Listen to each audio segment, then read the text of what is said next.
निर्वाचित कर। एक नंबर 2 है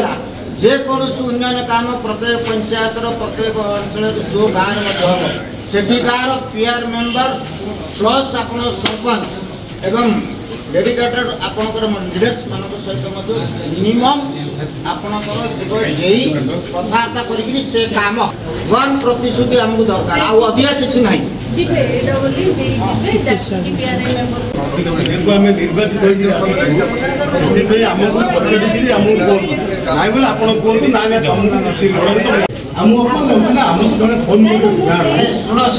प्रेसर जदि हम आम से कहीं रहे लोक इलेक्टेड कहीं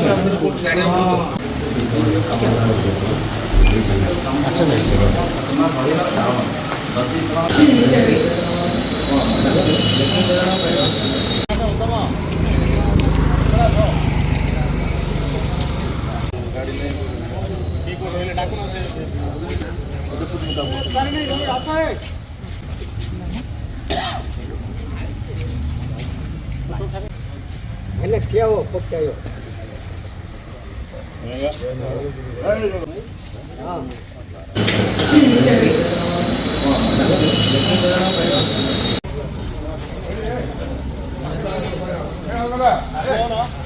उद्देश्य थिला जो विभिन्न प्रकार डेवलपमेंट कार्यक्रम गुड़ाक आसूची शेरगढ़ ब्लॉक में से गुड़ाक आमर जी ऑफिसर माने तांका मन इच्छा से कार्यक्रम कर जेहेतु कौन पंचायत कौन सरपंच बा समिति कि जिला परिषद कौन लोक किए जाना से आज आम वीडियो को दाबी पत्र गोटे देवाई समस्त एकजुट होइथिलु समस्त पंचायत सरपंच समिति सभ्य आसी वीडियो को आज प्रस्ताव देइछु जे प्रत्येक पंचायत रे सब सरपंच समिति जानवे एवं कार्यक्रम आरंभ से आज आम उपस्थित रही समस्ते सब सरपंच समिति एवं जिला परिषद माने समस्त जनप्रतिनिधि मैंने आज जे प्रत्येक जहाँ जनहितकर कार्यक्रम गुड़ाक प्रत्येक पंचायत हो समस्त दृष्टिगोचर को लेकर कार्यक्रम आरंभ हो भविष्य भाव कौन दलीय चाप पड़े आम शुणा पाऊँ से आम जदि ए जिनिस समस्यार समाधान नहला आगामी भविष्य में बड़ धरण आगे आम आंदोलन सृष्टि कर मो दिगंबर नाहक शेरगढ़ ब्लॉक हिंदी निर्वाचन मंडल नेता विधायक नमिनी ना बर्तमान ये सरकार आसला नुआ सरकार आसला जो निर्वाचित प्रतिनिधि मान अच्छा सरपंच समिति सभ्य से ब्लॉक प्रशासन तरफ अणदेखा विकसित गाँ विकसित ओडिशा जो प्रोजेक्ट आसी विभिन्न पंचायत काम चली सरपंच समिति सभ्य मानक से अंतर्भुक्त कर परामर्श नि जाऊनी से जना जाऊनी कौन से गोटे अनाम व्यक्ति आसिक सी ना दौन कथार ये ब्लॉक प्रशासन से कम बांटुची कम कर तेणु तार प्रतिवाद आम करूँ जेहेतु निर्वाचित प्रतिनिधि लोक बाछी संविधान अच्छी अधिकार गोटे अच्छी से अधिकार संविधान आज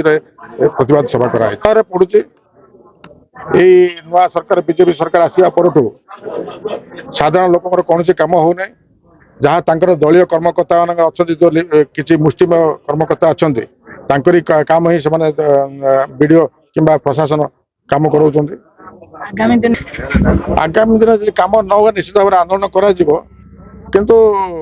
आम शांति श्रृंखला भाव प्रशासन अधिकारी मानक जन देवा चाहूँ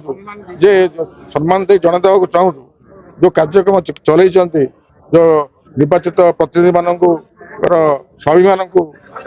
दली चकटी ताको न करंतु लोकंकर काम करंतु लोक प्रतिनिधि मानक सम्मान दियंतु जनप्रतिनिधि मानकर आज क्षोभ थिला कि आमको जना जाऊ नहीं काम स्टार्ट करा जाउची से रिगार्डिंग हमर एडब्ल्यू और जे मानक इंस्ट्रक्शन दे देची से मानक सामने रे भी प्रतिश्रुति देची से माने जिबे पंचायत को जाई कि जनप्रतिनिधि मानक सहित डिस्कशन करिवे और तांको जणे कि काम स्टार्ट करिवे न जणेबार कथा न चाप तो रही ब्लॉक निहात भाव पंचायत समिति गोटे चाप रहिबो ता भितरे गोटे कोऑपरेशन करिके जहाले भी कामटा सारिवार अछि लोकंकर डेवलपमेंट वर्क जो अछि जोथे लोक सुविधा पाइबे ତାକୁ ଅଣଦେଖା ନ କରାଯାଇ ଯେମିତି ଗୋଟେ କୋଅପରେସନରେ କାମ ହେଇପାରିବ ସେଥିପାଇଁ ଆମେ ଚେଷ୍ଟା କରୁ।